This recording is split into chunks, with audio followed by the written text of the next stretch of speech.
Muy buenas a todos, gracias por haber venido. Mi nombre es Sonia Fernández Vidal. Yo me doctoré en física cuántica, hice una investigación durante unos años precisamente en este área. Por suerte, en algunos de los laboratorios más interesantes también que hay, como el CERN, el Laboratorio Nacional de los Álamos, o el ICFO, el Instituto de Ciencias Fotónicas. Y la verdad es que hoy me gustaría abriros la puerta y adentraros a este mundo que a veces, cuando simplemente utilizar el término de física cuántica, ya ves algunas caras así de miedo y susto. Sin embargo, me gustaría abriros la puerta y adentraros a este mundo que para mí es fascinante. Y para ello, me gustaría haceroslo leyéndoos un fragmento, un texto de Carl Sagan, que tiene intrínseca una reflexión que a mí me parece extraordinaria y muestra cómo debemos proteger y compartir el conocimiento para que sigamos avanzando como civilización. Dice así: solo en un punto de la historia pasada hubo la promesa de una civilización científica brillante. Era beneficiaria del despertar jónico y tenía su ciudadela en la Biblioteca de Alejandría, donde hace 2000 años las mejores mentes de la antigüedad establecieron las bases del estudio sistemático de la matemática, la física, el arte, la astronomía, la literatura y la medicina. Todavía estamos construyendo sobre estas bases. La biblioteca fue construida y sostenida por los Ptolomeos, los reyes griegos que heredaron la porción egipcia del imperio de Alejandro Magno. Desde la época de su creación, en el siglo III a.C., hasta su destrucción, 7 siglos más tarde, fue el cerebro y el corazón del mundo antiguo. Alejandría era la mayor ciudad que el mundo occidental había visto jamás. Gente de todas las naciones llegaban allí para vivir, comerciar, aprender. En un día cualquiera, sus puertos estaban atiborrados de mercaderes, estudiosos y turistas. Era una ciudad donde griegos, egipcios, árabes, sirios, hebreos, persas, fenicios, galos e íbaros intercambiaban mercancías e ideas. Fue probablemente allí donde la palabra cosmopolita consiguió tener un sentido auténtico, ciudadano, no de una nación, sino del cosmos. Ser un ciudadano del cosmos. Es evidente que allí estaban las semillas del mundo moderno. ¿Qué impidió que arraigaran y florecieran? ¿A qué se debe que Occidente se adormeciera durante 1000 años de tinieblas hasta que Copérnico, Galileo y sus contemporáneos redescubrieron la obra hecha en Alejandría? No puedo daros una respuesta sencilla, pero lo que sí sé es que no hay noticia en toda la historia de la biblioteca de que alguno de sus ilustres científicos y estudiosos llegara nunca a desafiar los supuestos políticos, económicos y religiones de su sociedad. Se puso en duda la permanencia de las estrellas, no la justicia de la esclavitud. La ciencia y la cultura en general estaban reservadas para unos cuantos privilegiados. La vasta población de la ciudad no tenía la menor idea de los grandes descubrimientos que tenían lugar dentro de la biblioteca. Los nuevos descubrimientos no fueron explicados ni popularizados. La investigación les benefició poco. Los descubrimientos en mecánica y en la tecnología del vapor se aplicaron principalmente a perfeccionar las armas, estimular la superstición, a divertir a los reyes. Los científicos nunca captaron el potencial de las máquinas para liberar a la gente. Los grandes logros intelectuales de la antigüedad tuvieron pocas aplicaciones prácticas inmediatas. La ciencia no fascinó nunca la imaginación de la multitud. No hubo contrapeso al estancamiento, al pesimismo, a la entrega más abyecta al misticismo. Cuando al final de todo la chusma se presentó para quemar la biblioteca, no había nadie capaz de detenerla. Para mí estas son palabras muy sabias, ¿no? Mucho se perdió en Alejandría. De hecho, tardamos años, tardamos siglos hasta que volvimos a poder acumular tanto conocimiento. Sin embargo, lo hicimos al final de la mano de las personas de ciencia, ¿no? Que nos han demostrado con su esfuerzo, su tenacidad y su disciplina que las utopías del ayer son realidades de hoy, ¿no? Han conseguido cosas inimaginables. Al fin y al cabo, lo que nos han demostrado es que todo aquello que hemos soñado podemos conseguirlo, ¿no? De hecho, muchas veces pensamos que nuestros sueños forman más parte del mundo de la imaginación y de la fantasía que de nuestro mundo. Sin embargo, precisamente de la mano de estas personas que con tanta disciplina y esfuerzo nos han conseguido tantas cosas, también nos han demostrado que la frontera entre estos dos mundos es tan etérea como ilimitada la capacidad del ser humano. Por lo tanto, debemos atrevernos a soñar, a querer conseguir todo aquello que la humanidad ha soñado desde la noche de los tiempos, y precisamente la ciencia, que a veces nos asusta tanto y nos aparta de esa área tan preciosa de conocimiento, nos ha conseguido muchos de estos sueños. Yo lo que quería era invitaros hoy a abrir esta otra puerta, esta puerta no a la Biblioteca de Alejandría, pero sí a este mundo cuántico, y que pasemos un buen rato divirtiéndonos y sobre todo disfrutando del conocimiento. Hola Sonia, tú te has especializado en la física cuántica y algunos al escuchar esto nos quedamos alucinados y a otros os fascina este tema. ¿Nos podrías explicar qué es exactamente la física cuántica para que lo entendamos? Es cierto que la física cuántica es un área de conocimiento que a muchos les asusta, pero también fascina por su extrañeza, precisamente. La física cuántica es un poco cómo se ha acabado culminando el conocimiento desde la antigua Grecia, ¿no? Que se empezó a hacer la ciencia y la filosofía para comprender el mundo hasta el día de hoy. Es la teoría, una de las dos teorías que tenemos actualmente para explicar el cosmos. Y básicamente esta teoría lo que nos describe es cómo se comportan las partículas fundamentales, las partículas más pequeñas incluso que los átomos, que nos forman a ti, a mí y a todo lo que vemos a nuestro alrededor. Y lo que se encontraron los científicos de principios del siglo XX, precisamente cuando se adentraron a estudiar la esencia de la materia, es que estas partículas tan pequeñas, estas partículas fundamentales, se comportan de una manera bien extraña, muy antiintuitiva. Parece que pueden estar en dos sitios simultáneamente, pueden atravesar paredes, pueden teleportarse, o pueden tener, en palabras de Einstein, conexiones fantasmagóricas. Lo que le ocurre a una partícula puede estar relacionado con lo que le ocurre a otra partícula, aunque estén en una punta y otra del universo. De hecho, todos estos fenómenos de la física cuántica llegaron a sorprender muchísimo a los científicos, ¿no? Porque ellos venían de la imagen que el universo es como una gran máquina y que todo seguía cierto orden. Sin embargo, a la vez que también nos ha dado muchas tecnologías, también nos ha permitido plantearnos muchas preguntas de una gran belleza intelectual, ¿no? Por ejemplo, ¿qué es la realidad? ¿Existe ahí la luna cuando no miramos? A Einstein le gustaba pensar que sí. Pues muchas de estas preguntas son también las que nos ha brindado esta área del conocimiento, de la física cuántica. Dejadme que os ponga un ejemplo. Un átomo.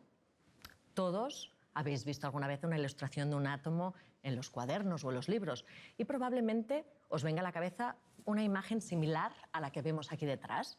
Sin embargo, esta imagen no está ni mucho menos hecha a escala. Para poneros un ejemplo, imaginaros que cojo el núcleo de un átomo y lo hago, tengo una máquina de hacer cosas grandes y hago el núcleo del átomo tan grande como una pelota de ping-pong. ¿Habéis jugado alguna vez a ping-pong? Pues imaginaros este núcleo de este átomo, de esta pelota de ping-pong. El electrón, que aquí se ve relativamente cerquita, en realidad sería más pequeño que la punta de un alfiler y estaría dando vueltas, imaginaos, para ver las longitudes. Imaginar que este núcleo, la pelota de ping-pong, lo pongo en el centro del Santiago Bernabéu, del campo de fútbol. Los electrones, que decíamos, serían más pequeños que la punta de un alfiler y estarían dando vueltas por la última de las gradas del estadio. Todo el resto, los asientos, el césped, la portería, sería espacio completamente vacío. De hecho, un 99,9999999% del átomo está totalmente vacío. A veces los números 99,999% no nos dicen mucho. Dejadme que os ponga otro ejemplo. Imaginaros, ahora que hemos visto, ¿no?, estas dimensiones de los átomos y lo alejadas que están y el espacio vacío que hay entre medio, pero ahora imaginaos que cojo los átomos de toda la humanidad, todas las personas que estamos sobre la Tierra, y cojo los electrones y los núcleos y, en vez de tenerlos tan separados, los acerco, los agrupo todos. Agrupo todas las partículas de todas las personas que estamos sobre la Tierra. Todos nosotros, toda la humanidad, si quitamos el espacio vacío que hay en medio, cabríamos en un simple terrón de azúcar. Es decir, imaginaros la de espacio vacío que hay en todo lo que nos rodea. Es decir, por ejemplo, esta mesa, esta silla, donde estáis vosotros sentados también, que estáis tan cómodamente sentados, pues pensar que está un 99,99999% completamente vacía. Yo cuando pienso en estas cosas, ¿no?, me parece fascinante, ¿no? De ahí las preguntas que se hacían también los científicos o lo que se maravillaban cuando empezaban a descubrir los secretos que esconde la esencia de la materia, ¿no? Por ejemplo, una de las cosas que me hace pensar a mí también es cómo nos engañan los sentidos, ¿no? Esta percepción de que todo esto es sólido y puede aguantarme a mí. Pero mucho más nos engañan los sentidos de lo que sabemos hoy en día.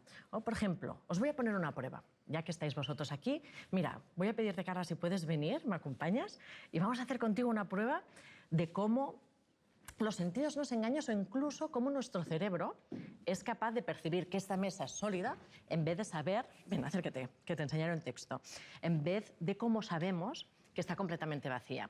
Por ejemplo, si me podéis proyectar el texto que va a leer Carla ahora mismo en la pantalla, así el público podrá ver un texto que parece que sea un cifrado que no quiere decir absolutamente nada.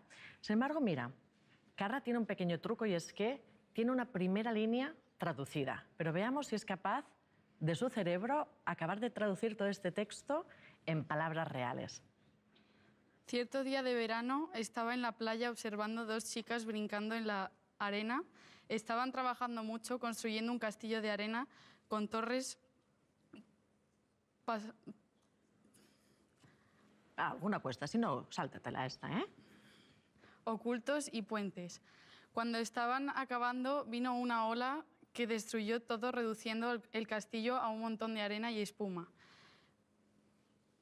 Pensé que después de tanto esfuerzo las chicas comenzarían a llorar, pero en vez de eso corrieron por la playa riendo y jugando y comenzaron a construir otro castillo. Comprendí que había aprendido una gran lección. Sacamos mucho tiempo de nuestra vida construyendo alguna cosa, pero cuando una ola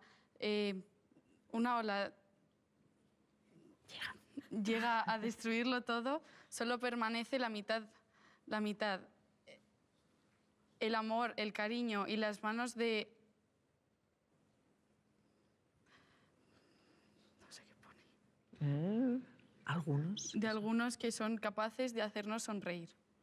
Muy bien, fantástico. Bueno, era difícil, pero fijaros cómo nuestro cerebro es muchas veces capaz de, como en este caso, suplir la realidad como nosotros queremos que sea, ¿no? En este caso, como estamos acostumbrados a que sea, es decir, lo traducimos directamente a un texto. Del mismo modo, nosotros cuando nos miramos a nosotras mismas o incluso tenemos la ilusión de que nos estamos tocando, ¿no? Cuando sabemos que realmente estamos hechos de algo que está, como decíamos, un 99,9999% vacío, e incluso que nuestros electrones de la capa superior de mi mano y los electrones de su brazo ni siquiera se están tocando, sino que es la fuerza electromagnética la que hace la sensación de que nos estemos tocando.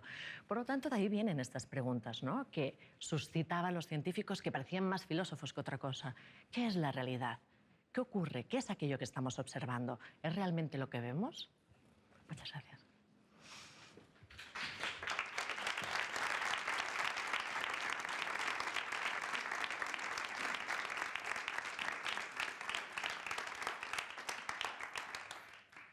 Hola Sonia, encantado de conocerte. Mi nombre es Juan, soy profesor de secundaria y bachillerato y de hecho están aquí unos cuantos de mis alumnos.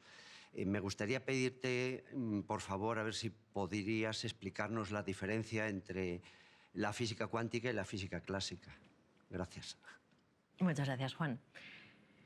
Mira, lo que conocemos como el término de física clásica es la física que se generó desde Newton y sus coetáneos hasta finales del siglo XIX, principios del siglo XX, que fue precisamente cuando nos adentramos en la física cuántica.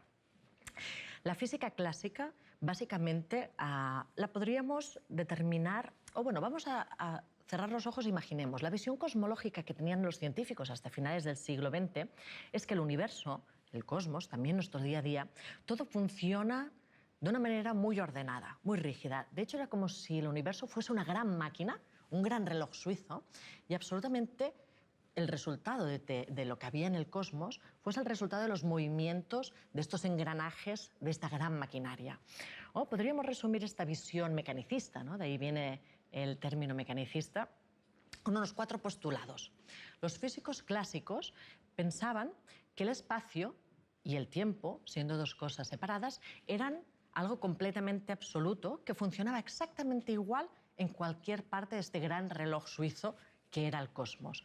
De hecho, esta nueva visión cosmológica, ¿no?, que nos presentaron los padres de la física cuántica, que me imagino que cuando se reunieron, como en este caso, ¿no?, cuando se reunieron los 29 de Solvay, que están muchos de los padres, los veis aquí reflejados en esta fotografía de la física cuántica, una de las cosas que ellos tuvieron que abordar es que la descripción del universo era completamente antiintuitiva. Por otro lado, también sabíamos que la energía, es decir, todo aquello que los científicos estudiaban, podía explicarse o bien a través de ondas, como por ejemplo la luz o el sonido, ¿no?, que ahora está llegando hasta vuestros oídos, o bien por partículas, los átomos o esas partículas con los que los científicos pensaban que la materia estaba hecha. Otro de los postulados que regía, o de las grandes verdades que regía la física clásica, era precisamente el determinismo. ¿Qué significa el determinismo?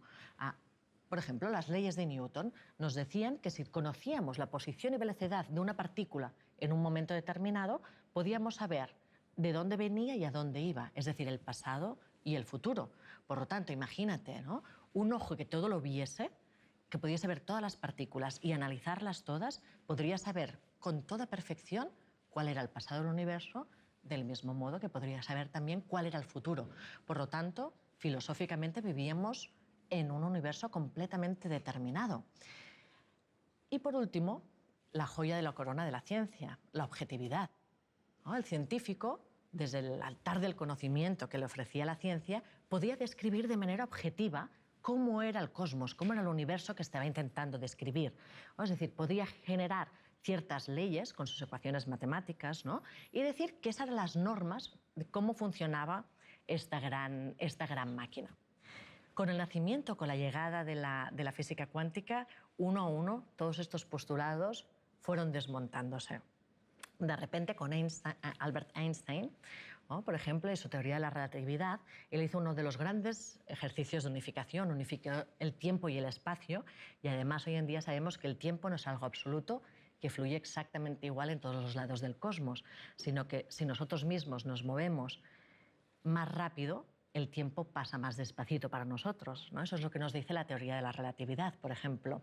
Por otro lado, otra de las teorías que se desmontó es cómo funciona la energía. Hoy en día sabemos que las ondas son partículas y las partículas también pueden ser ondas. Además, todo depende de cómo lo estemos observando. Dependiendo del experimento que hacemos, se comportan de una manera o se comportan de otra. Es más, a veces antes de mirar, las cosas están funcionando de una manera completamente distinta que cuando las intentamos explicar. Parece que todo se volvía un caos. De repente los científicos se encontraron completamente interrelacionados con el universo que estaban intentando explicar. De hacer un experimento a no hacerlo, las cosas cambiaban. ¿Cómo podían entonces decir cómo funcionaba el universo de una manera totalmente objetiva?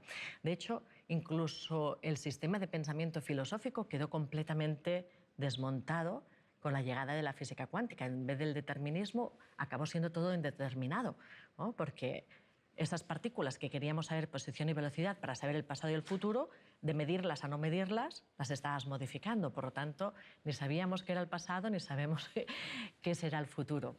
Por lo tanto, fijaos cómo la física cuántica no simplemente trajo un cambio en cómo comprendemos el universo, sino también en cómo nosotros lo vivimos y en cómo pensamos sobre él, en cuál es nuestra visión filosófica y cosmológica de cómo funciona el universo. Hola Sonia, es un placer escucharte y cómo nos acercas la física a todos. A mí me interesa muchísimo ver la parte emoción y la parte corazón de las personas y qué les lleva a desarrollar su vocación, ¿no? Entonces, ¿cómo encontraste tú y cuándo tu pasión por la física cuántica? Y en mi caso, por ejemplo, a mí me la transmite mi hijo, ¿no? Que desde un mocoso quiere ser físico, pero es cómo nos animarías, ¿no?, a los padres para que transmitamos esa pasión y que persigan aquello que quieren, como has hecho tú. Mira, la verdad es que... Muchas gracias, Rosa, por tu pregunta. La verdad es que yo ya de muy pequeñita tenía muy claro que quería ser científica, quería saber el porqué de todo. Bueno, seguramente son las preguntas eternas que nos hemos hecho desde las noches de los tiempos, ¿no? Y es un poco el de dónde venimos, ¿no? ¿Qué es lo que hay aquí y a dónde vamos? Y con estas preguntas pues las fui arrastrando durante mi niñez hasta que llegué al instituto e hice por primera vez una clase de física. Entonces en ese momento, ¡boom!, de repente se abrieron las puertas para mí, ¿no? Y pensé, diablos, es precisamente esto lo que me está dando respuestas, me están explicando cómo funciona el universo. Fue entonces, ya en segundo, cuando me topé por primera vez precisamente con la física cuántica. Y experimenté esa sensación que dice aquella frase, ¿no? De que cuando crees que tienes todas las respuestas, llega el universo y te cambia todas las preguntas, ¿no? Y precisamente lo que hizo la cuántica conmigo fue probablemente una pequeña porción de lo que debieron vivir los científicos que se encontraron en el inicios del siglo XX con la física cuántica. Y es que de repente se zarandeó todo mi mundo.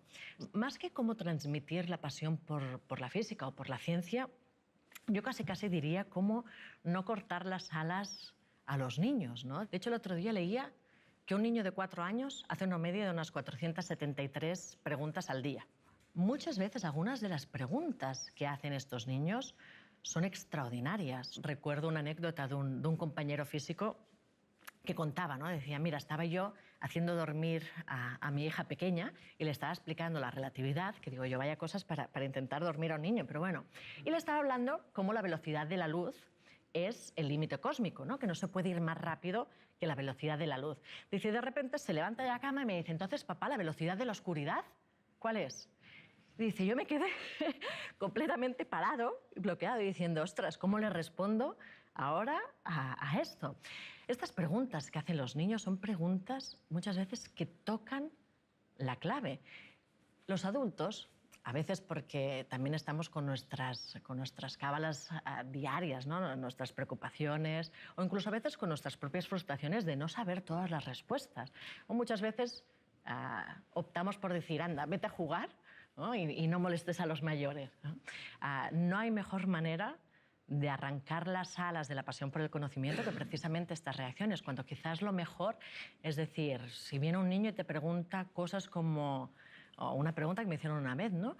Si la Luna gira alrededor de la Tierra y la Tierra gira alrededor del Sol, ¿alrededor de qué gira el Sol? ¿No? Que sería una pregunta de estas que dices, tierra, trágame, ¿no? Ahora, ¿qué le respondo? Tenemos la opción que decíamos antes, ignorarla y escurrir un poquito el bulto. Sin embargo, si nos animamos y tomamos la decisión de decirle, mira, pues, ostras, la verdad es que no sé la respuesta, pero vamos a investigarla juntos. Si tomamos ese camino, podemos llegar a descubrir que si viajamos 26.000 millones de años hasta el centro de la galaxia, hasta el centro de la Vía Láctea, en realidad descubriríamos lo que algunos astrónomos han descubierto no hace mucho, que en el centro de la Vía Láctea hay un agujero negro supermasivo que es precisamente aquello tan poderoso que es lo que hace que las estrellas de nuestra galaxia, incluso nuestro Sol y nosotros ahora mismo, estemos dando vueltas alrededor de este centro de la galaxia. Es lo que ocurre con la educación también. Muchas veces cuando enseñamos ciencia, ¿qué nos sucede? Nos quedamos atrapados en los detalles, ¿no? Resolvemos las partes de una célula, ayudamos o enseñamos a resolver una ecuación diferencial. De ese modo la ciencia queda inerte, sin vida. En cambio, si llevamos a nuestros estudiantes, si llevamos a nuestros niños más allá de las estrellas, ¿no? Y les enseñamos cuál es el resultado de adentrarse en estas preguntas, en estas cuestiones, pues acaban y con cuestiones de interés. Por ejemplo, que una ecuación diferencial es el motivo por el que el Sol está brillando y cómo, por ejemplo, con las explosiones de esas estrellas, precisamente como fruto de ese polvo estelar, llegan elementos como el hierro de nuestra sangre, el calcio en nuestros huesos y acabamos descubriendo algo tan poético como que somos no más que polvo de estrellas. Es entonces cuando la ciencia cobra vida, es entonces cuando podemos enamorar a nuestros niños a que sigan haciendo ciencia y conseguir que hagan lo que deben hacer y que sean grandes exploradores ya desde pequeños. Hola Sonia, me ha llamado mucho la atención que siendo científica y estudiando ciencia hayas sido nombrada una de las 100 personas más creativas del mundo en 2017. Me gustaría saber qué relación le das tú a la ciencia con la creatividad. Bueno, en realidad ciencia y creatividad se alimentan la una a la otra. Fíjate que es curioso que la visión que tenemos muchas veces de los científicos es que son cabeza cuadrados y siempre van haciendo las cosas bien rígidas. Sin embargo, nada más lejos de la realidad. Al fin y al cabo, pensad que los científicos están constantemente explorando cosas nuevas. Yo los veo más que nada como eso, como exploradores, pues se mueven en terrenos donde no ha estado nunca nadie antes. Y sí que es cierto que fíjate cómo la ciencia y la creatividad, probablemente el fruto que vemos nosotros, ¿no?, como espectadores, lo tenemos muy presente en la ciencia ficción, ¿no? Sin ir más lejos, fue Arthur C. Clarke, que era científico, que fue uno de los autores de 2001, Odisea en el espacio, que es una de las obras maestras de lo que es la ciencia ficción. De hecho, Arthur C. Clarke era físico. Y cuando mandáis un WhatsApp o cuando miráis vuestro teléfono móvil, de hecho, os podéis acordar de él, porque fue precisamente quien hizo la teoría de que las órbitas geoestacionarias, que son las órbitas que están en la Tierra, podían ser usadas, alrededor de la Tierra, podían ser usadas por los satélites de comunicación. Sin ir más lejos tampoco, tenemos desde hace poco la película Interstellar. La película Interstellar también, su guión estuvo trabajado muy estrechamente con físicos. Hablan de una manera divulgativa, pero también muy precisa, por ejemplo, de lo que son los agujeros negros. Para poder explicar los agujeros negros, que aquí ponen algunos ejemplos buenísimos también, tenemos que remontarnos ni más ni menos que a las explicaciones y a las ecuaciones de Albert Einstein de la teoría de la relatividad general.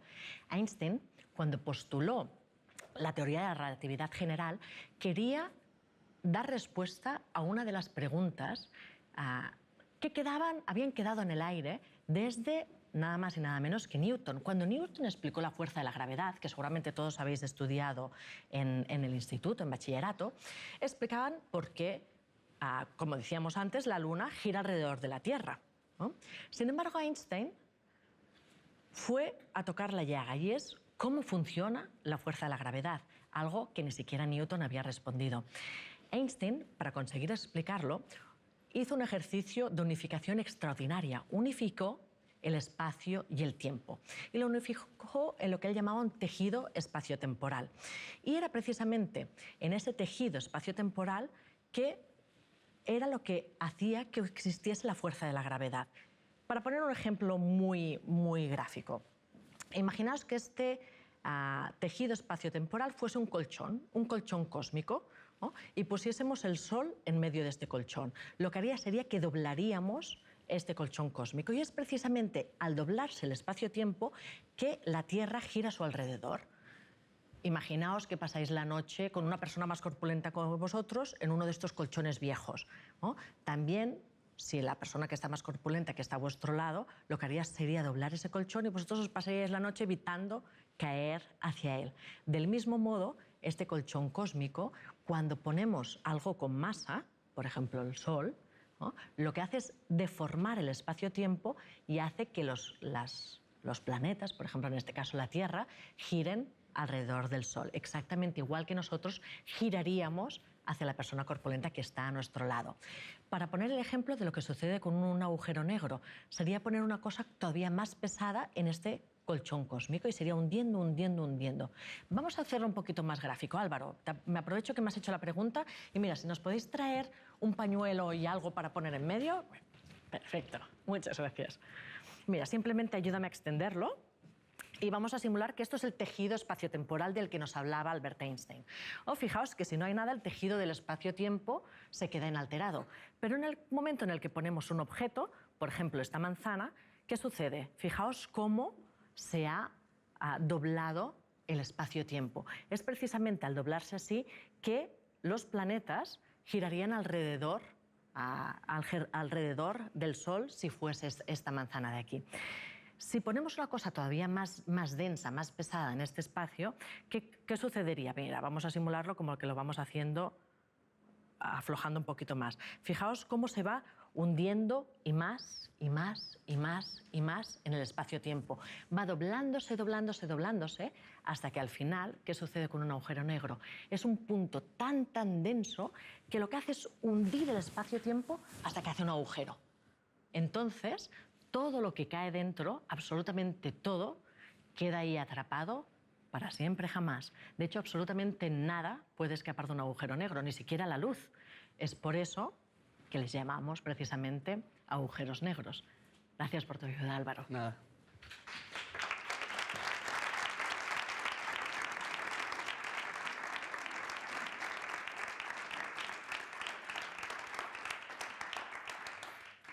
Hola Sonia, eres autora de la trilogía La puerta de los tres cerrojos, donde explicas conceptos de física a adolescentes y que están teniendo también mucho éxito entre un público más adulto, ¿no? ¿Cómo haces para explicar conceptos tan complejos de una manera tan accesible?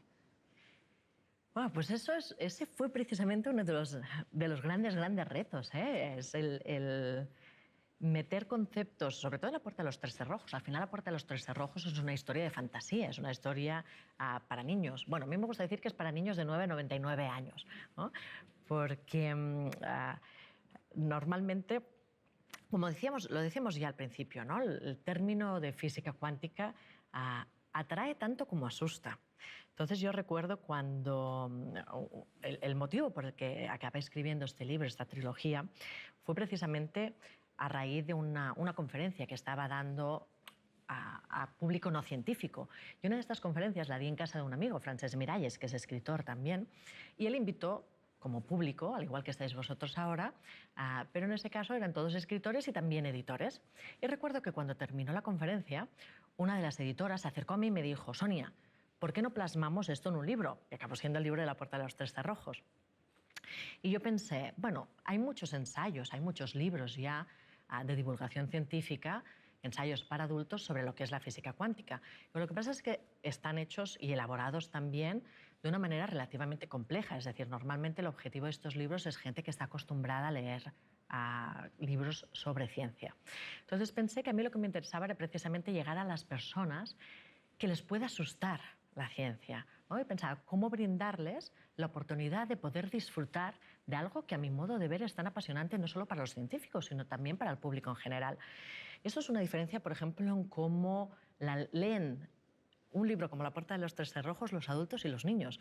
Los adultos muchas veces cuando les dices que una partícula que nos forma a nosotros también puede estar en dos sitios a la vez, el adulto se queda bloqueado diciendo esto es imposible, ¿no? Esto no es lógico y no es racional. Sin embargo, los niños, que están acostumbrados a la fantasía y a dejarse fluir mucho más, acostumbran a seguir ese concepto y consiguen profundizar mucho más. De hecho, uno de los objetivos de que en La puerta de los tres cerrojos se una la fantasía es precisamente dejar de lado la parte más racional de nuestro cerebro y utilizar el pensamiento lateral. También hago uso dentro del libro de algunos acertijos de pensamiento lateral. Y si os fijáis, no están puestos de manera aleatoria o para disfrute de los lectores, que también, sino que está un poco hecho con la intención de hacer una especie de desbloqueo neurológico, ¿no? Porque en el momento en el que estoy haciendo muchas veces una explicación sobre física, que hablo de conceptos que son tan extraños, que rompen tanto con lo cotidiano, a veces introduzco uno de estos enigmas de pensamiento lateral y lo que hace es descolocar al lector y en ese momento, ¡pum!, es cuando aprovecho para intentar colar estos conceptos tan antiintuitivos.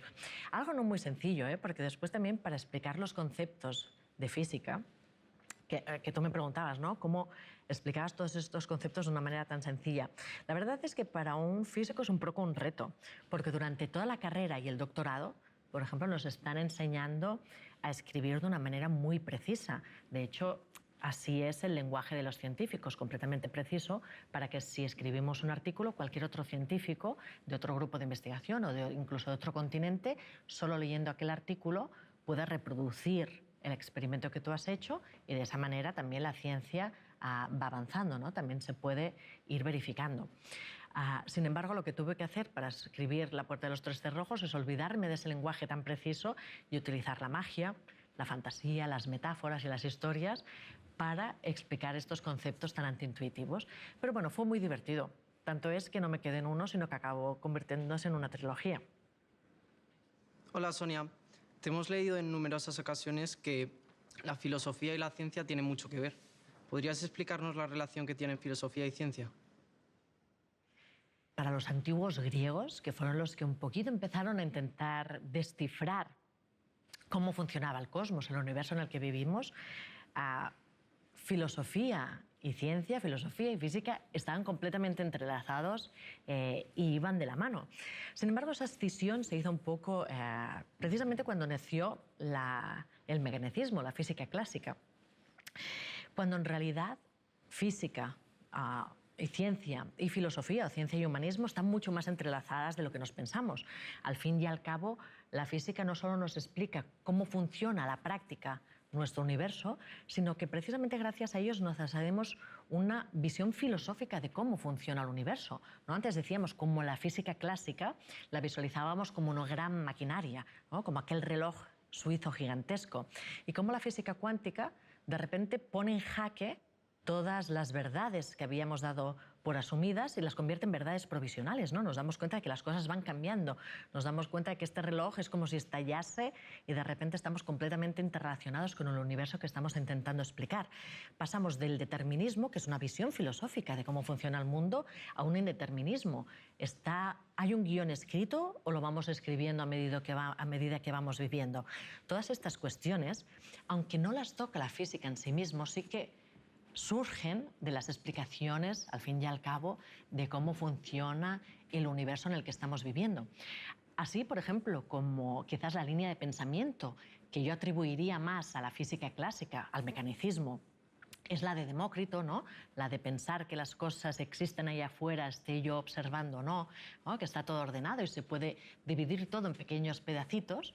Para mí, la línea de pensamiento que se acerca más a la física cuántica es quizás la de Platón, y sobre todo recordando el mito de la caverna. No sé si lo conocéis todo, pero bueno, os lo voy a recordar si no. El mito de la caverna de Platón decía qué sucedería si cogiésemos a unas personas que nunca hubiesen visto absolutamente nada, las encerrásemos en una cueva y pura y simplemente su percepción de los objetos fuese a través de sombras, es decir, los forzarían solo a ver las paredes de la cueva y las sombras de objetos reales que pasaban por detrás de ellos.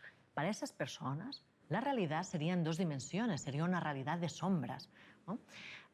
Eso suscitaba las cuestiones de qué es la realidad. Los físicos clásicos, los físicos antes del siglo XX, pensaban que lo que estaban explicando del universo era la realidad última, que las cosas eran así, punto.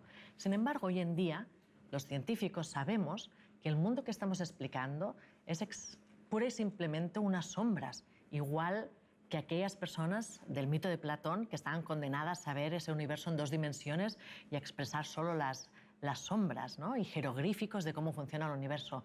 Por lo tanto, hoy en día, básicamente, casi sabemos que sabemos bien poco de aquello que estamos intentando estudiar. A mí me parece un ejercicio de humildad también esperanzador, ¿no? Y de pasión, de ver que estamos por ahí simplemente a las orillas de un océano cósmico por explorar. Pero fijaos cómo la influencia de nuestra visión cosmológica, de cómo funciona el universo, de la filosofía que hay por detrás, cambia muchísimo. Y ya no solo hacia afuera, sino también hacia adentro, ¿no? Cómo nos comportamos nosotros en nuestro día a día con toda aquella que nos rodea. Para mí, por ejemplo, una de las visiones, uno de los ejemplos de la física que pone de manifiesto esta nueva manera de observar la realidad es la dualidad onda-partícula que hablábamos antes. Fijaos cómo los científicos, los mecanicistas, pensaban que la luz, por ejemplo, era una onda similar al sonido. Vosotros sabéis que me estáis escuchando porque la voz se propaga como una onda hasta que llega a vuestros oídos, que hace como detector, ¿no? Y podéis escucharme. Pues la luz es una onda, no exactamente igual, pero una onda similar. Los físicos clásicos asumieron y aceptaron que la luz era una onda. Sin embargo, por ejemplo, en 1905, un joven trabajador de una oficina de patentes, de hecho era un oficial de tercera, llamado Albert Einstein, publicó unos artículos que cambiarían completamente a la física. Uno de ellos era precisamente sobre la naturaleza de la luz y consiguió explicar el efecto fotoeléctrico precisamente aceptando que la luz estaba formada por partículas, por pequeñas bolitas de billar. Con eso rompía completamente el concepto de que la luz era una onda. Sin embargo, conseguía explicar un experimento que era el experimento del efecto fotoeléctrico. Sin embargo, fijaos que los científicos, aunque consiguieron explicar el efecto fotoeléctrico gracias a la explicación de Einstein, quedaron un poco consternados porque decían, bueno, al final, la luz, ¿qué es? ¿Es una onda o es una partícula, como dice Albert Einstein y nos dice el efecto fotoeléctrico?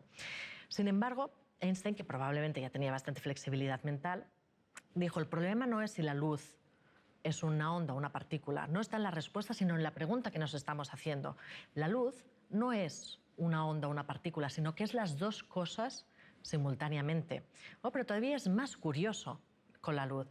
Dependiendo de cómo miremos la luz o de cómo le preguntemos a la luz lo que es, nos da una respuesta o nos da otra. Si hacemos, por ejemplo, el experimento de la doble ranura en el que hay interferencias de luz, o como las que podemos ver en efectos ópticos que hay aquí en esta sala, la luz nos responderá que efectivamente es una onda, como la del sonido que decíamos antes. Sin embargo, si hacemos el experimento del efecto fotoeléctrico, la luz nos responde que es una partícula. Es decir, fijaos cómo dependiendo de la pregunta que le hacemos, dependiendo de cómo la estamos mirando, la luz se comporta de una manera o se comporta de otra. Pues llega a ser incluso un poquito caótico. A mí me gusta mucho la imagen que veis aquí atrás, porque para mí ejemplifica muy bien el ejercicio que hizo Albert Einstein, ¿no? Veis que la figura no deja de ser un cilindro, pero los que miran la proyección de esta figura desde este lado de aquí, lo que observan es un cuadrado. Sin embargo, los que lo miran desde la otra proyección, lo que están observando es un círculo, ¿no? Y uno diría que un círculo jamás puede ser un cuadrado.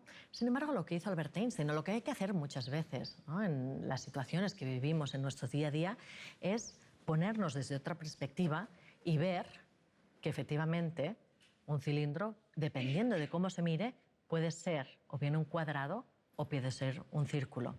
Con la luz o con las partículas sucede lo mismo. Pueden comportarse como ondas o como pequeñas bolitas de billar, de materia que nosotros conocíamos. Una de las cosas que me gustan mucho a mí de la física es que incluso a los que no somos científicos, a los que no sois científicos, también es una invitación no solo para reflexionar en la filosofía y cómo funciona el cosmos, que está ahí fuera, sino que también muchas veces nos invita a pensar y a hacernos cuestiones tanto filosóficas como personales, ¿no? Y es cómo funciona también esta máquina, ya sea clásica o cuántica, que tenemos sobre nuestros propios hombros. Hola Sonia, encantada de conocerte. Mira, se escucha que la física cuántica promete importantes cambios tecnológicos y que junto con la inteligencia artificial va a jugar un papel muy importante en el desarrollo y el avance de nuestra sociedad. ¿Qué nos puedes contar sobre esto? Muy bien, fíjate que cuando hablamos de física cuántica, ¿no?, un poquito como hasta ahora, a veces parece que estemos hablando de cosas completamente abstractas, ¿no?, del mundo de los físicos teóricos, y que, vaya, básicamente lo que hagamos los físicos cuánticos es que nos encerramos en laboratorios y hacemos unas elucubraciones mentales de lo más extrañas. Sin embargo, nada más lejos de la realidad. La física cuántica es totalmente pragmática. De hecho, de momento es la teoría científica más precisa que hemos tenido jamás. No ha habido hasta la fecha de hoy ningún experimento que lo invalide, y de hecho nos ha dado una precisión a la hora de realizar medidas o hacer experimentos que jamás habíamos tenido nunca. Y para ponernos un poco más mundanos, más de un tercio de nuestra economía depende de la física cuántica. Solo hace falta entrar en un supermercado o en un centro comercial para darnos cuenta de que la física cuántica la tenemos en nuestro día a día. Solo entrar, las puertas, cuando se abren de manera automática, es precisamente gracias a una célula fotovoltaica, ¿no? Es lo que hace la magia de que las puertas no necesiten que nosotros hagamos ningún esfuerzo. Eso nació gracias a lo que tenemos de la física cuántica. Cuando pasamos a calentarnos un vasito de leche en el microondas por la mañana a primera hora, eso lo podemos hacer precisamente gracias a la física cuántica. Por lo tanto, imaginaros cuán rodeados de esta tecnología estamos. Se habla mucho últimamente, ha sido portada de periódicos, por ejemplo, de los ordenadores cuánticos. Sabéis que los ordenadores clásicos han ido haciendo una evolución de capacidad de cálculo tremenda, se llama la ley de Moore, ¿no? Cómo va creciendo exponencialmente la potencia de nuestros ordenadores. Pero fijaos cómo aunque los ordenadores clásicos crezcan de manera exponencial, también lo hacen porque los chips los van haciendo cada vez más pequeños. Pero echa la ley, echa la trampa. Chips más pequeños empiezan a entrar en el régimen del mundo cuántico. Y ahí empiezan las cosas clásicas a no funcionar. Los electrones atravesarían las paredes de los circuitos y aquello se volvería absolutamente un caos. Pero bueno, tenemos la alternativa con los ordenadores cuánticos. Los ordenadores cuánticos, en vez de con bits, sabéis que los ordenadores clásicos funcionan con bits de información, unos y ceros. Pasa corriente, tenemos un 0, un 1, no pasa corriente, tenemos un 0 y así generan sus algoritmos. Sin embargo, los ordenadores cuánticos funcionan con lo que llamamos qubits. No es un 0 o un 1, sino con ceros y unos simultáneamente.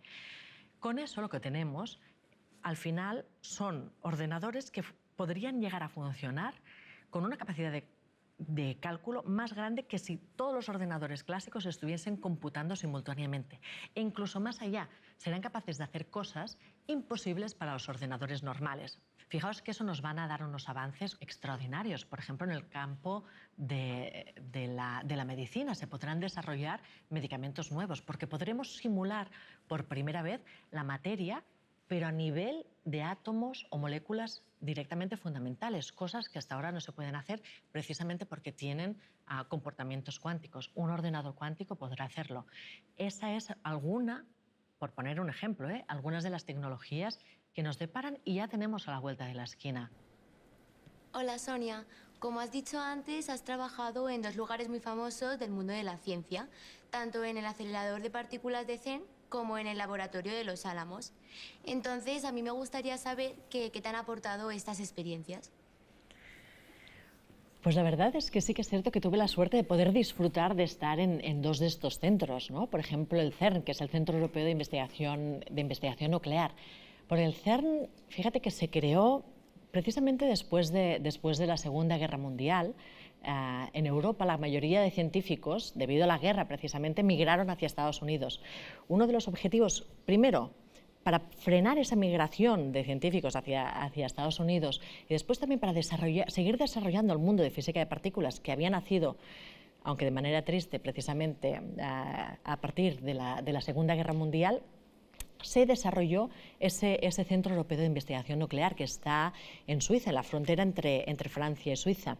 De hecho, allí está ahora mismo el LHC, que es un gran acelerador de unos 27 kilómetros de circunferencia, que está enterrado a unos 100 metros bajo suelo, donde se aceleran protones, ¿no? Las partículas que están dentro de los núcleos, a grandes velocidades en estos aceleradores y los hacen colisionar básicamente con el objetivo de intentar recrear el origen del universo. A mí me gusta pensar en el CERN como una máquina del tiempo, ¿no? Porque básicamente lo que hacemos es intentar trasladarnos hacia el origen del cosmos para conseguir explicar la complejidad de lo que se ha transformado hoy en día nuestro universo, ¿no?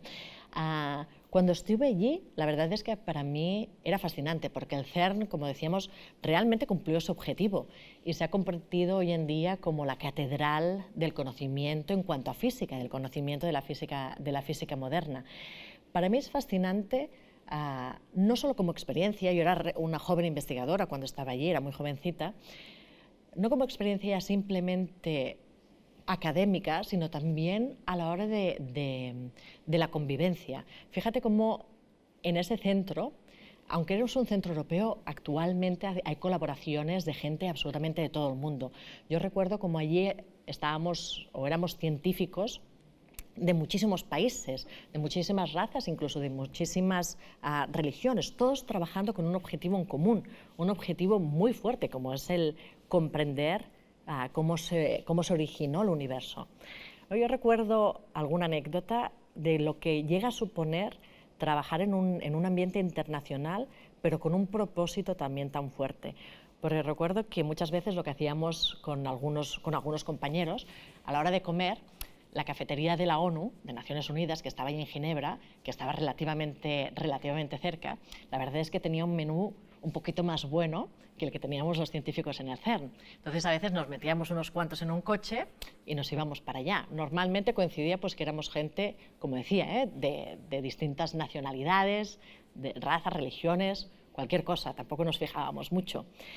Pero una cosa que sí, que me llamó la atención es que cuando llegabas a la cafetería de Naciones Unidas, acostumbrabas a ver, que se supone que es Naciones Unidas, sí que es cierto que veías gente de muchas nacionalidades, pero os acostumbrabas a ver en grupos, comiendo cada uno en sus mesas, ¿no? Y sin embargo, éramos nosotros los científicos que íbamos, gente de todas partes, realmente integrados en todos juntos, ¿no? Y una de las cosas que a mí me fascinaba es cómo una de las cosas que tiene la ciencia, ¿no? De las propiedades que tiene, es que cuando hay una meta tan fuerte, ¿no? un propósito común como es el de la investigación, el de investigación fundamental, desaparecen cuestiones de género, desaparecen cuestiones de razas, de nacionalidades y de credos, ¿no?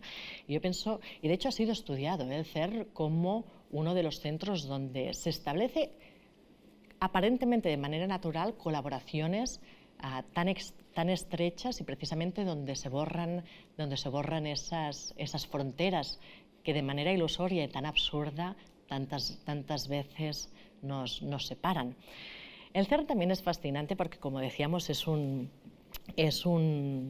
lugar donde se juntan algunas de las personas más extraordinarias. De hecho, era bastante frecuente ir a desayunar y encontrarte en la cafetería un premio Nobel, ¿no? Si os he traído una fotografía, no sé si me la podéis poner, que a mí me gusta mucho, le tengo mucho cariño, de una fotografía en la que estábamos desayunando en la cafetería precisamente con este personaje, es Murray Gell-Mann, es uno de los premios Nobel, precisamente ganó el premio Nobel por descubrir, bueno, por teorizar sobre los quarks, las partículas que hay dentro de los núcleos atómicos. Pues era bastante frecuente poder acercarte a ellos, ¿no? De manera normal y poder comentar tus dudas, tus inquietudes y que ellos te motivasen y estimulasen, ¿no? Se rompían las fronteras, como decíamos antes, no solo de nacionalidades, sexos y religiones, sino también como de estatus de conocimiento. Y para mí eso es una experiencia extraordinaria. En el laboratorio de Los Álamos, por otro lado, por ejemplo, que también tuve la suerte de hacer una colaboración allí, me interesó mucho ir, más que nada por motivos históricos. Sabéis que Los Álamos, ya como ciudad, de hecho nació para albergar este laboratorio y fue precisamente en el transcurso de la Segunda Guerra Mundial. Nació con el objetivo de albergar a un grupo de científicos que estaban desarrollando el Proyecto Manhattan. El Proyecto Manhattan nació a petición de algunos científicos, entre ellos Albert Einstein, cuando escribieron una carta al presidente Roosevelt, de aquella, allí en Estados Unidos, advirtiendo que los nazis estaban trabajando en lo que se llamaba la fisión atómica. Y ellos estaban preocupados que pudiesen utilizar la energía resultante de separar los núcleos de los átomos precisamente para desarrollar bombas letales. El presidente Roosevelt hizo caso y puso a Oppenheimer delante del Proyecto Manhattan, del desarrollo de lo que acabaría siendo la primera bomba atómica. Pienso que precisamente estar en un lugar como este, como Los Álamos, donde se desarrolló y nació el Proyecto Manhattan, sirve también como lección para todos los científicos y para todos los jóvenes también de historia, para comprender que nuestras investigaciones pueden tener un resultado. Al final tendrán una implicación ética muy importante, ¿no? Se pueden utilizar para objetivos como conocer el origen del universo, pero también para desarrollar una bomba atómica. Fueron unas 250.000 almas que se convirtieron en la moneda de cambio para poder obtener una bomba atómica, ¿no? Por lo tanto, es un lugar que invita también a la reflexión y a los planteamientos éticos de cuáles serán los resultados de tus investigaciones científicas. Para mí, poder haber estado en estos dos grandes centros me ha nutrido, que quizás más que como científico, como persona, como ser humano. Hola, Sonia. En relación a tus libros, has puesto muchos problemas, ejemplos, y me gustaría saber, a día de hoy, cuál es el que te sigue fascinando y por qué. Mira, probablemente una de las cuestiones cuando tengo que explicar que más me fascina es precisamente una de las preguntas abiertas en el campo de la física moderna. Y es precisamente el matrimonio entre mecánica cuántica, física cuántica, y relatividad general, la teoría de la relatividad general. Sabemos que hoy en día la física moderna está basada en dos pilares. Estos dos pilares que acabo de decir. Por un lado, una parte de la física que nos explica cómo se comportan las partículas diminutas, los átomos con sus partículas fundamentales. Todos estos comportamientos tan extraños que hemos estado diciendo. Por otro lado, el otro pilar es precisamente el de la relatividad general, que antes hemos puesto un ejemplo con Álvaro de cómo funcionaba este colchón cósmico. Nos describe cómo se mueven las galaxias, las estrellas y los planetas. Sin embargo, estamos bajo un techo con dos pilares de dos teorías que no se llevan bien. No hay una sola ecuación que nos explique cómo se comporta desde la partícula más pequeña a la galaxia más gigantesca. De hecho, sabemos que la física sus teorías deben cumplirse siempre. Si las leyes de la física cuántica se cumplen siempre y las leyes de la relatividad se cumplen siempre, hoy en día, en física, resulta que tenemos dos siempres distintos. No se llega a hacer una conexión, como decíamos, desde lo más pequeño hasta lo más grande. Esta es una de las grandes incógnitas que todavía vive hoy en día en el mundo de la física, y es si existe esa teoría unificada, una teoría que nos podamos imprimir en una camiseta y que nos explique desde lo más pequeño hasta lo más grande. De hecho, sí que es cierto que hay algunas candidatas a teorías, como es, por ejemplo, la teoría de cuerdas. No sé si alguna vez habéis oído hablar de ella. Básicamente, la teoría de cuerdas nos dice que incluso más allá de estas partículas fundamentales que nosotros decíamos, absolutamente todo en el cosmos está formado por pequeñas cuerdas. Y dependiendo de cómo oscilan o vibran esas cuerdas, surgen unas partículas como el electrón u otras, ¿no? Como los fotones o como los muones, etcétera, etcétera. Básicamente, sería como cuando coges un violín, ¿no? No sé si sois músicos, dependiendo de dónde pones el dedo, ¿no? Surge una nota o surge otra. Pues de hecho, la teoría de cuerdas postula que es como si fuera una sinfonía cósmica. Dependiendo de cómo vibran estas pequeñas cuerdas, surge unas partículas o surgen otras hasta generar el mundo, el universo que vemos hoy en día. Esta teoría de cuerdas, que de momento es más una hipótesis que una teoría, porque básicamente es una hipótesis matemática muy elegante, pero todavía no se ha podido falsear mediante un experimento, que es lo que hoy en día nos denota la buena ciencia, ¿no? Que las hipótesis pueden ser contrastadas con experimentos.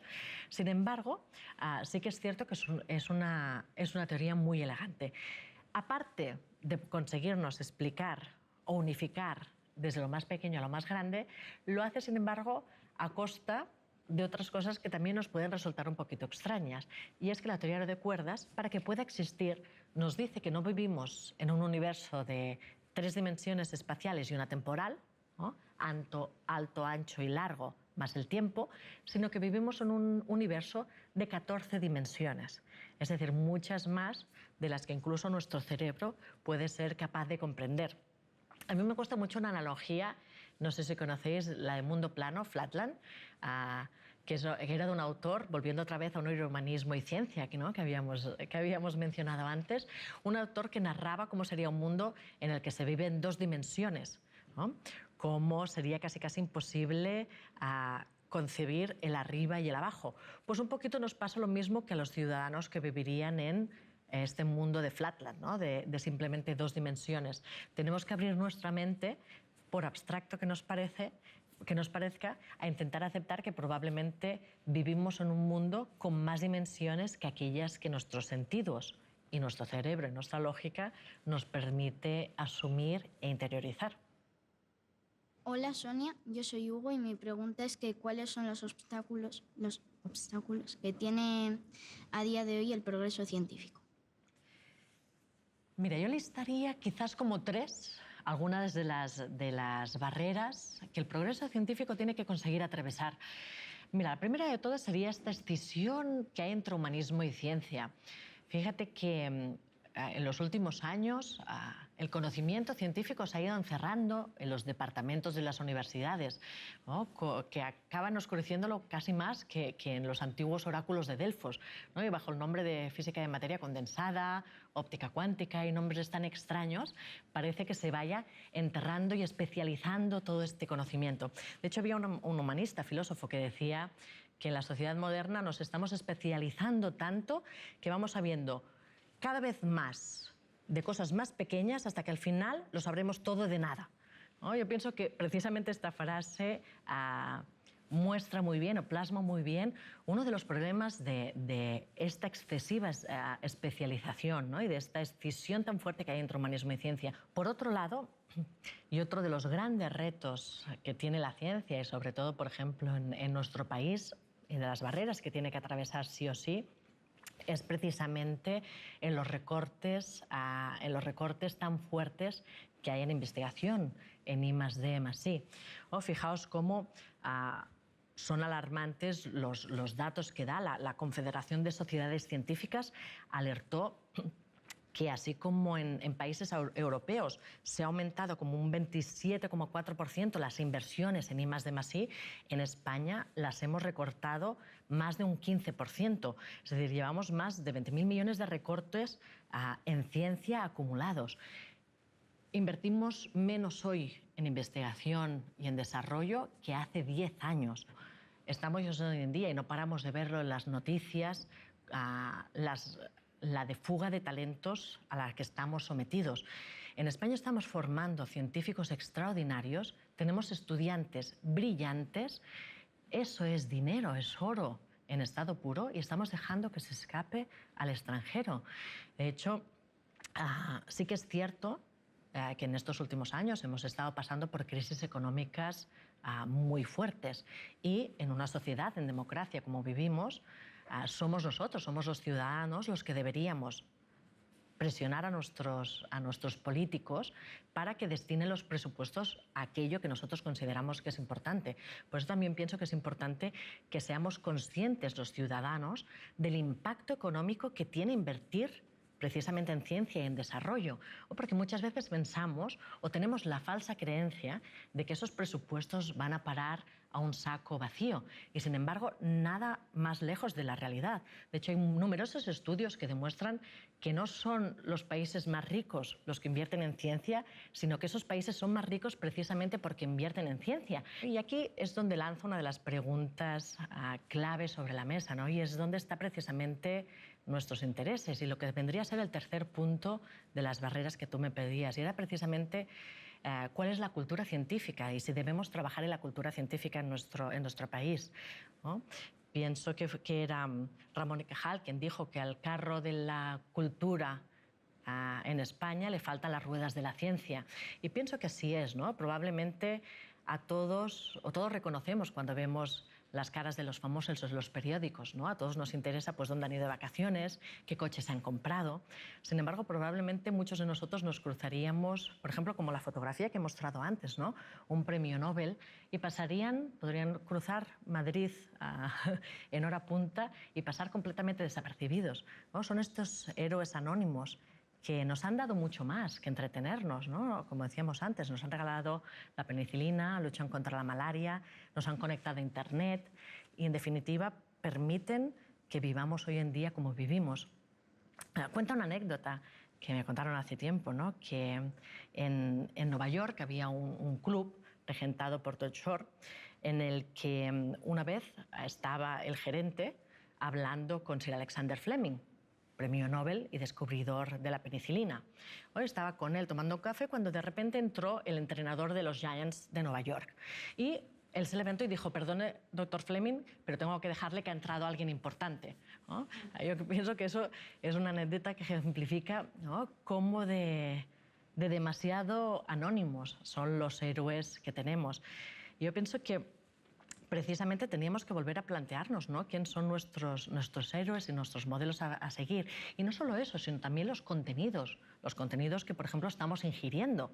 Yo pienso que deberíamos de ser muy conscientes que todos los contenidos que estamos absorbiendo, también a nivel mental, están haciendo un efecto. Por lo tanto, deberíamos vigilar un poquito nuestra dieta mental y replantearnos quiénes son precisamente nuestros héroes y nuestros modelos, nuestros roles a seguir, para trabajar precisamente por esa cultura científica.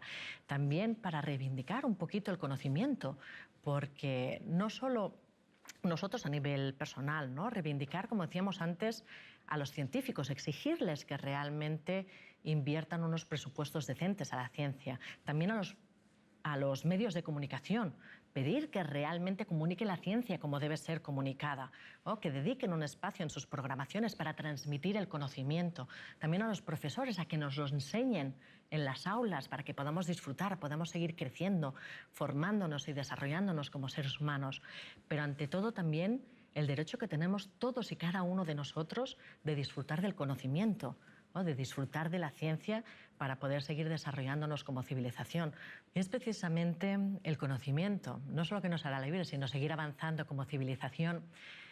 Y aparte el conocimiento también, para mí, es un ejercicio inevitablemente de humildad. Y no hay un área de conocimiento que refleje más el sentimiento de humildad probablemente que la astronomía. Cuando nos damos cuenta de que nuestros sufrimientos diarios, ¿no? De que nuestros miedos, insatisfacciones e incluso nuestras ambiciones, al fin y al cabo son diminutas en la inmensidad del cosmos. Hay un texto de Carl Sagan, una reflexión que a mi modo de ver es preciosa, que me pone precisamente de relieve este ejercicio de humildad que os estaba comentando. Y me gustaría, como cierre y como clausura, y a modo de reflexión, dejaros con este texto que Carl Sagan escribió de manera preciosa y además lo escribió precisamente a raíz de ver una fotografía de la Tierra que fue tomada por la sonda espacial, por la Voyager 1, cuando estaba a una distancia de unos 6.000 millones de kilómetros de la Tierra. Fue precisamente tomada a petición de Carl Sagan. Sagan pidió al equipo de la NASA que girase la cámara, hiciese una fotografía de la Tierra, de nuestro planeta, precisamente desde esa distancia. La Tierra básicamente se ve en ese circulito, como si fuese una pequeñita mota de polvo. Y Sagan, de aquella foto que fue tomada el 14 de febrero de 1990, escribió estas palabras como reflexión. Él dijo: desde este lejano punto de vista, la Tierra puede no parecer muy interesante, pero para nosotros es diferente. Considera de nuevo este punto. Eso es aquí. Eso es nuestra casa. Eso somos nosotros. Todas las personas que has amado, conocido, de las que alguna vez oíste hablar, todos los seres humanos que han existido han vivido en él. La suma de todas nuestras alegrías y sufrimientos, miles de ideologías, doctrinas económicas y religiones seguras de sí mismas. Cada cazador y recolector, cada héroe y cobarde, cada creador y destructor de civilizaciones, cada rey y campesino, cada joven pareja enamorada, cada madre y padre, cada niño esperanzado, cada inventor y explorador, cada profesor de moral, cada político corrupto, cada superestrella, cada líder supremo, cada santo y pecador en la historia de nuestra especie ha vivido ahí, en una moto de polvo suspendida en un rayo de sol. La Tierra es un escenario muy pequeño en la vasta arena cósmica. Piensa en los ríos de sangre vertida por todos esos generales y emperadores que, para en gloria y triunfo, pudieran convertirse en amos momentáneos de una fracción de un punto. Piensa en las interminables crueldades cometidas por los habitantes de una esquina de este píxel sobre las apenas distinguibles habitantes de alguna otra esquina. Cuán frecuentes sus malentendidos, cuán ávidos están de matarse los unos a los otros, cómo de fervientes son sus odios. Nuestras posturas, nuestra importancia imaginaria, la ilusión de que ocupamos una posición privilegiada en el universo, todo eso es desafiado por este punto de luz pálida. Nuestro planeta es un solitario grano en la gran y envolvente penumbra cósmica. En nuestra oscuridad, en toda esta vastedad, no hay ni un indicio de que vaya a llegar ayuda desde ningún otro lugar para salvarnos de nosotros mismos. La Tierra es el único mundo conocido hasta ahora que alberga vida. No hay ningún otro lugar, al menos en el futuro próximo, al cual nuestra especie pudiera migrar. Visitar sí, colonizar aún no. Nos guste o no, por el momento, la Tierra es donde tenemos que quedarnos. Se ha dicho que la astronomía es una experiencia de humildad y formadora de carácter. Tal vez no haya mejor demostración de la locura de la soberbia humana que esta distante imagen de nuestro minúsculo mundo. Para mí, subraya nuestra responsabilidad de tomarnos los unos a los otros más amable y compasivamente y de preservar y querer ese punto azul pálido, el único hogar que siempre hemos conocido. Muchas gracias.